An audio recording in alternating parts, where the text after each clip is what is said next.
At this time, I would ask that His Eminence Archbishop Antony come to the podium and give us a few words.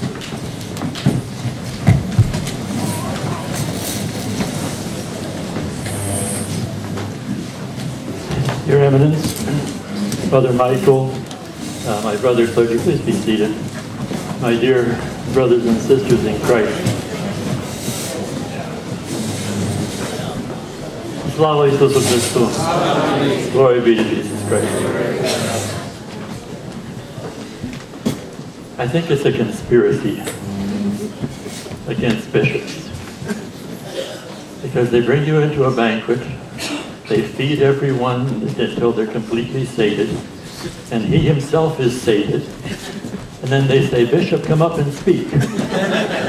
And the first thing that happens after most people get sated is they start to drift off. But to compound that, I have to follow some beautiful statements and moving statements by beautiful young children who rightfully and very correctly offered their reflections on the moments that meant the most to them in their relationship with their spiritual father, Metropolitan Nicholas. And not only to follow that, but to follow his words, his actual voice, which were really, I think, among the last things that he said in this earthly life. I remember in this very hall, I believe it was, I think one of the celebrations of his 25th anniversary, I think he had a couple around the country, but he had this one celebration here. And he stood up and someone had asked him the question. He said, people ask the question, how do you go on so long?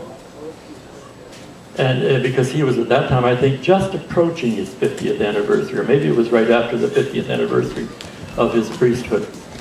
And he said, you just go on by the grace of God. He says, and they're telling me a lot of things about clergy burnout. People are burning out. People are burning out. I don't believe in all that burnout stuff.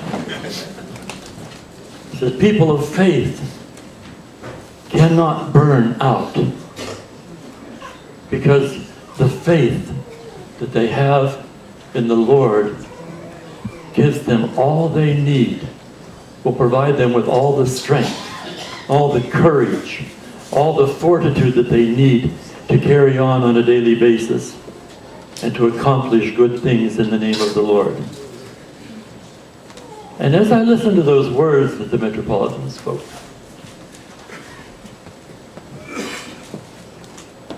he was a sick man.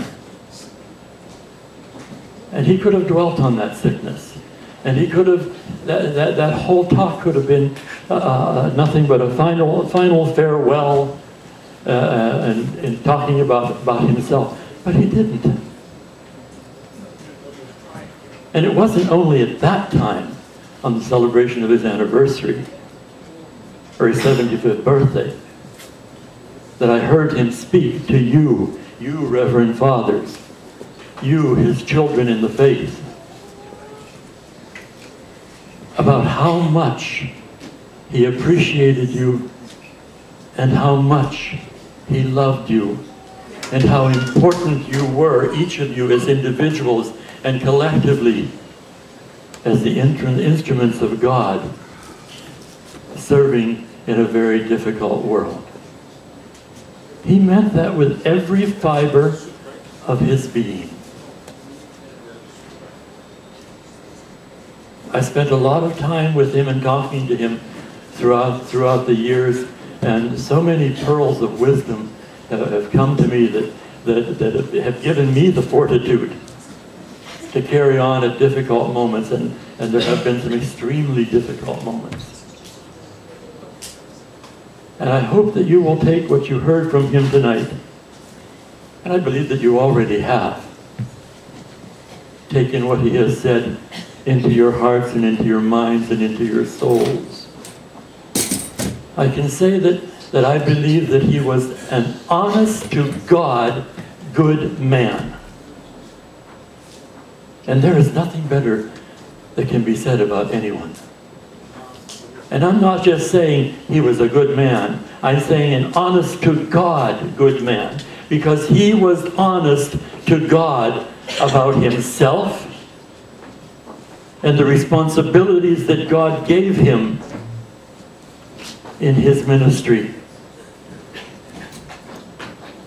And I want you to know, and I said it at the time of his funeral, that you are the seal. In Ukrainian we call it pechat. You are the seal of his priesthood. His ministry did not die at the moment of his physical death. His ministry continues on in and through each and every one of you, the way you live those memories that you have of him. Each of you in some way had a special relationship with him, and that's not something that is not something, you know, sometimes bishops can be very aloof. But I know that he was a man who sat down with people and did spend, and I believe he spent those 3 hours. Because you were important to him. And he knew that you would be carrying that ministry on after he did leave this earthly life. The way you live your life, the way you absorb what he taught you, the way you embrace the love that he offered unto you so freely, will be the measuring stick by which his ministry is judged.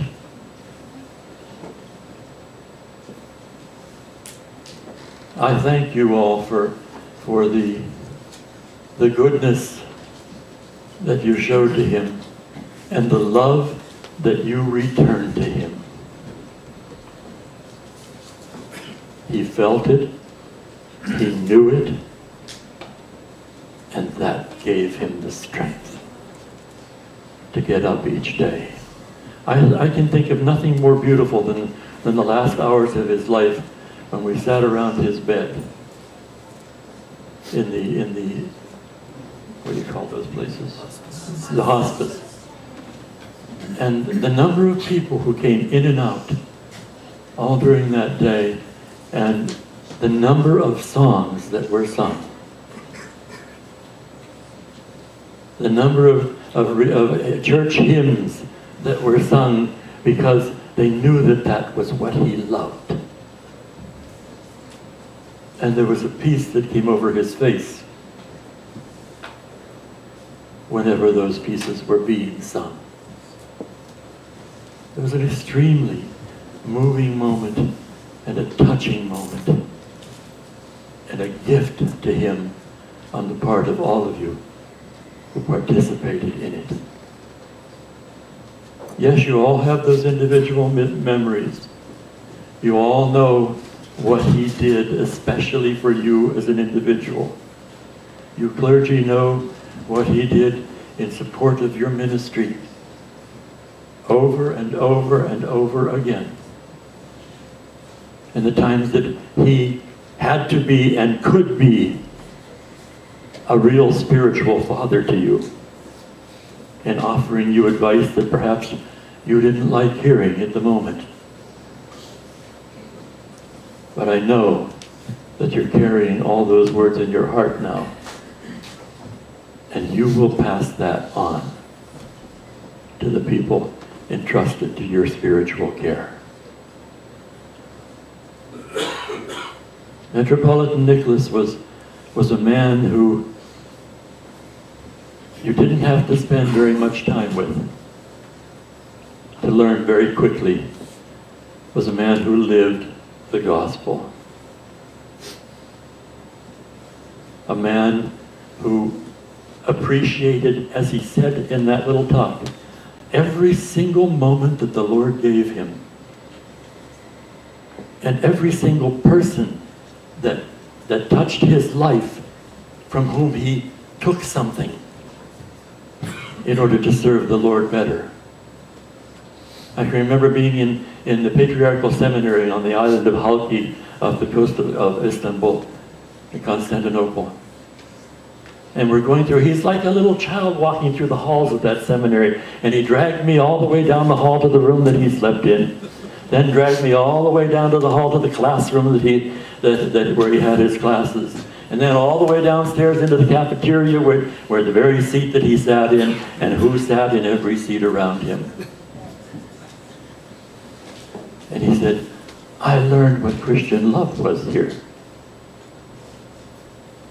I learned how to share Christian love here. So everything that happened to him in his life, he retained and held close. And that enabled him to be the person that he was and to live that gospel. So I only have one more thing to say to you before I leave, and that is what I believe really could have been sort of a motto for his life. Be careful the way you live your life, because you may be the only gospel that someone else ever reads. Thank you all, and Vich Nagamupangan.